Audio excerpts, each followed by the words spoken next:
What is going on, guys? Jason Burke here, Styles Clash for Life, coming at you on YouTube. And today I've got another edition of The Drive-In, where I watch recently released films and tell you guys whether they're worth watching, worth waiting for, or worth skipping altogether.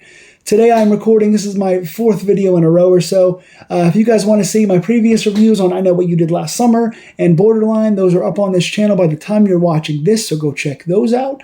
Today I'm reviewing one that came out in, I think, fall of 2024, so late last year. Less than a year ago, though. I got a chance to check out some Netflix movies, so I'm catching up on those. And one of the ones that caught my attention from watching a trailer at a friend's house and seeing the cast, in particular, talking about Megan Fox, was 2024's Netflix movie Subservience.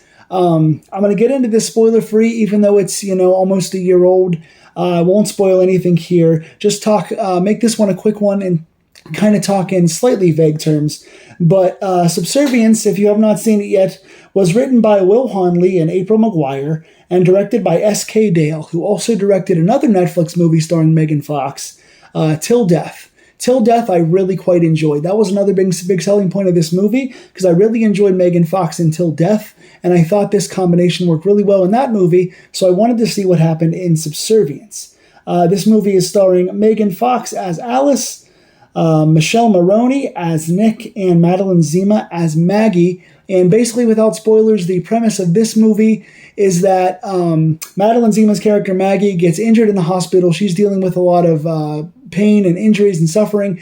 So Nick's character winds up going to like a tech convention and has to hire a live-in nanny robot, kind of an AI caretaker robot, to help care for their two young children and help upkeep with their house while Maggie's still in the hospital. Obviously, as most horror AI films do, the AI gets a little corrupted. They've got a bit of a different goal in mind, and the AI slowly starts to manipulate and use their power to take over as head of the household and find their way to worm themselves into the future of these characters. Number one, positive-wise, I'll say it was a pretty simple plot. I mean, it's pretty much, I summed up what the movie is right there. Right away, from the second you see the trailer or you hear the synopsis, you know what this is going to be. It's another one of those AI gone wrong movies. It's Smart House. It's Megan or Megan 2. It's Afraid. It's another one of those AI gone wrong movies. And to be fair to me and a lot of others, these are guilty pleasure films. These are easy to watch, fun movies. Technology gone wrong can just make for a tense, kind of sequestered, one location stuck at the mercy of a powerful AI that has a lot of knowledge and abilities. It's pretty easy for AI gone wrong to not only be scary for all of us and have power over us, but also to be relatable to everyone because we're all glued to our phones. I'm recording on my phone right now to make a video for a YouTube app that you guys are going to hopefully all watch on your phones. So technology is everywhere, and AI is becoming more and more prevalent to the bane of my existence as a writer and director myself. I don't like the fact that AI is so oversaturated these days. But that being said, it is a fun, easy situation to see where tension comes from, to see what to be afraid of, and to relate to everybody out there watching the movie. So a plot that is easily relatable and understandable is a positive here.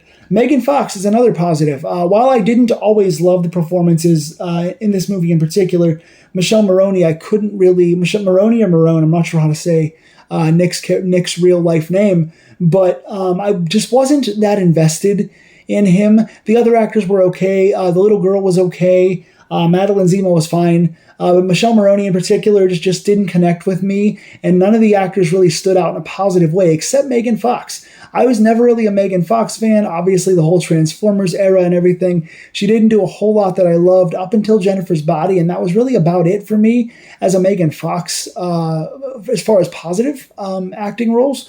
But ever since the one I saw last year with Till Death, and now this, Megan Fox is finding herself in the right roles for herself and making the most of them. And I think she did a nice job, not only playing what the obvious stereotypes are, right? Like powerful, underratedly strong, beautiful, seductive kind of AI that has a friendly and a sensual side to her that she uses to her advantage. But also when she had to do the kind of like the AI voice stuff, like the Siri, or like stuff like that, when she had to do the OK Google voice and all that. She did a wonderful job with those parts. She played the computerized parts of her role very, very well. And for the most part, the technology in the film looks solid too. A couple things looked a little cheesy, but the film team did a good job in shooting this movie and making most of the AI related stuff look and sound like AI. So for the most part, that was another positive. Then we kind of get into negatives because the rest of the movie is pretty forgettable. Lack of originality. I talked about it as a positive in terms of simple plot. But in terms of adding something to the often done plot of killer AI, a machine gets hired and goes bad and either wants to kill or seduce or take over, that's all this was. There was nothing added. No extra character foils, no really intense scenes. They didn't up the stakes at all, and that's another negative I'll get into. But there was nothing added to this movie. This is another reason why, like, the AI version of Chucky didn't work, and I thought Megan was very 5 out of 10, and I thought this was very middle of the road because they added nothing to the old AI gone wrong lore. There's nothing different about this movie. It's a beat for beat, paint by numbers, easy watch, guilty pleasure, but nothing special across the board. Aside from Megan Fox being good at what she does here, I don't think there's much to watch this for. Then we have no risks. That's another one that goes along with lack of originality.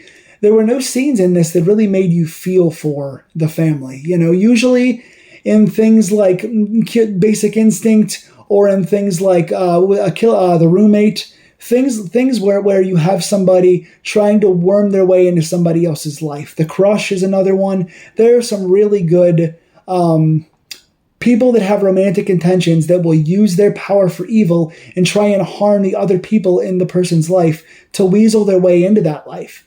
And that's what this was for part of the film, where Megan Fox was trying to get in with the children, and especially with Nick, and trying to use her comforting and sexual wares while the wife was in the hospital. And there were no scenes in this movie that made you go, "Ooh, that's really dark. They're really taking it to another level. This AI is really dangerous," and you really feel for Nick in this case. And part of it, again, was the lack of chemistry between Nick and Sophia here. And part of it, I think, was just Nick's acting for me just didn't happen to connect. But there's only one scene in this movie, and it doesn't last very long, it's very quick, that involves the baby. That's the only one. Of course, babies always add more tension because they're defenseless and you feel worse for them. So there's one scene with a child that's like, oh, they took a nice chance here and did something different. But other than that one brief scene, there's nothing else in this film that makes it feel like there's any risk involved. You don't feel for the family. You don't feel for their safety. You don't feel beholden to the power of the AI. Megan Fox, in general, they didn't let them take it anywhere dark or deep. They didn't go anywhere particular except for one quick scene. There's one good scene in it, and that's about it. Middle drags, aside from being paint by numbers and not being anything special, the middle just goes on long. This movie was an hour and 46, and I think these movies should be between an hour and 20 and like an hour and 30. For me, nothing should go past 90 minutes, preferably 80 if you're going to have just another one of these Megan/Afraid movies. Because if you're not going to add anything special, make it go fast. Make it be a fun, fast ride. This one was 15 or 20 minutes too long for me, and the middle definitely felt that. There was a lot happening in the middle where the same beats were happening over and over again, or the stuff between the beats that actually mattered was really dragging for me.